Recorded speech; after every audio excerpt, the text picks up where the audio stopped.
Hey there, students. Today we're going to be learning about the rise of Napoleon Bonaparte and his legacy on revolutionary France. Some refreshers from last class. Following the end of the Reign of Terror in 1794 and the guillotine of Maximilien Robespierre, a power vacuum developed in France. And there's a question of who would rule France once again was unanswered. And if you recall, Robespierre is in the upper right-hand corner, and you can vote on this and send me an email, but Ms. Lamoureux says that Robespierre looks like that actor from Gossip Girl, or you, Penn Badgley. You can decide for yourself whether you agree with that. I disagree. The Republic, right, the French Republic under the National Convention, the legislative body, had been led by Robespierre. And so the people of France changed the government once again to a directory, led by a small council to rule France. So let's talk about the rise of Napoleon Bonaparte. The new French government was led by the Directory, consisting of an executive council of 5 members. So it's kind of like having 5 presidents. The Directory was very corrupt and experienced political conflict and financial problems. They also heavily depended on the army to stay in power. In 1799, a successful military commander named Napoleon Bonaparte returned from a military expedition in Egypt and abolished and got rid of the Directory. Napoleon was a successful artillery commander, so directing and commanding cannons and guns during the French Revolution. And once he got rid of the Directory, he established the consulate. So now we're on another form of government, and he named himself the first consul. First consul means military dictator. One of Napoleon's greatest domestic achievements was his reform of the French legal system, and he called this the Napoleonic Code. The Napoleonic Code simplified the French legal system and made it more fair, and it made the laws more easy to follow as well. The code established the rule of law and due process, so protecting people's rights. You can't take them away without the government following correct procedure, what we call due process. The code also did not allow privileges to be based on birth, such as nobility. So this makes every single French citizen to be equal under the law. It also granted and allowed the freedom of religion. So you can practice whatever religion you wish in France and not be persecuted for it. Due to the size and influence of the French Empire, this Napoleonic Code greatly influenced many countries' legal systems around the world.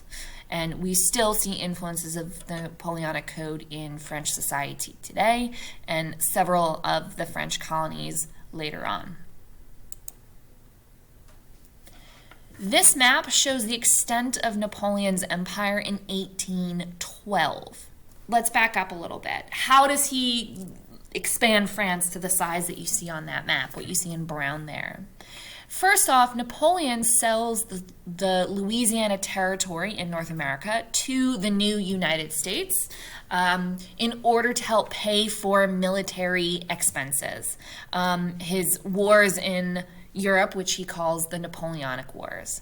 He won many victories against Austria, Prussia, Switzerland, and Italy.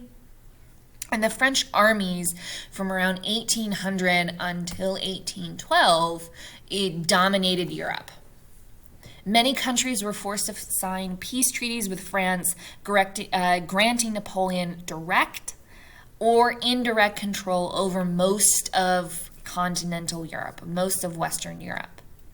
And He also made many of his relatives leaders of countries that he conquered. So his brother-in-law actually became the king of Spain, for example. Napoleon also turned his attention towards England, but lost a battle known as the Battle of Trafalgar in 1805. It was a naval battle, a sea battle, and he abandoned plans to invade England and try and take over. So this map here, what you see in brown is the extent of the French Empire under Napoleon. So it also includes parts of northern Italy, southern Italy, and the coast, like where Croatia is in the Balkan Peninsula. Napoleon unified France by appealing to the French national pride. His wars and his meddling in other countries' affairs awakened feelings of national pride, however, in other countries, and will eventually lead to revolts against the French. During the March on Moscow, when he attempts to invade Russia and take over Russia, Napoleon's grand army was decimated by the Russian winter. The Russians also prevented Napoleon from accessing many of the natural resources because the Russians, in retreating, burned their cornfields and all of any supplies that Napoleon could possibly use to help make it more difficult for Napoleon to invade. Napoleon's war with Russia was a major defeat for Napoleon's Grand Army and was a turning point in the Napoleonic Wars and marks his downfall. Napoleon is forced to return and retreat back to France. And so this was inspired by his crushing defeat in Russia. Prussia also joined with Austria, Sweden, Russia, Great Britain, Spain, and Portugal to form the Sixth Coalition to press Napoleon back into France. He tried to raise a new army, but was defeated at the Battle of Leipzig in 1814. And after that, he was exiled by the European coalition to the small island of Elba, which is off the coast of France. Meanwhile, the rest of the European powers need to meet to try and solve the territorial and governmental problems caused by the Napoleonic Wars. The delegates decide to meet in Vienna, Austria. So this event is called the Congress of Vienna. The delegates meet and wanted to establish a balance of power. The balance of power doctrine, their big goal, was to create a peaceful balance of power between great European powers to prevent one from becoming too powerful. They also wanted to stop imperialism in Europe. In order to create that balance of power, they're going to redraw the political map of Europe. They're going to redraw the boundaries between their countries. At the Congress of Vienna, there were two new and competing philosophies, approaches to government. The first one was called liberalism, which favors progress and reform in society. The second one was the conservative movement, which favored the status quo or tradition and opposed radical changes in society. The Congress of Vienna was dominated by conservatives who opposed the French Revolution and wanted to restore monarchies in Europe.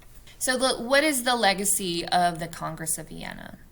The terms of the Congress of Vienna led to widespread discontent in Europe, especially in Italy and the German states, as they wanted to unify and be recognized as countries as we recognize them today.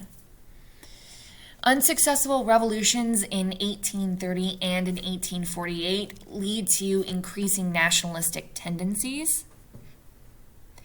In contrast to continental Europe, the United Kingdom, Great Britain, will expand political rights through legislation by making slavery illegal in the British Empire, which is a liberal idea, right? It's a reform idea. Unfortunately, that is not the end of Napoleon. In 1815, Napoleon escaped the island of Elba, comes back to France, and tries to take power again. He was defeated at the Battle of Waterloo against a European coalition, which is all those countries that you see in green there fighting against France. This Battle of Waterloo officially ended the Napoleonic Wars and French domination in Europe. Ultimately, Napoleon was unsuccessful in his attempt to unify Europe under France's domination. His defeat at Waterloo against the European coalition led to the Bourbon Restoration and King Louis XVIII being placed back on the throne.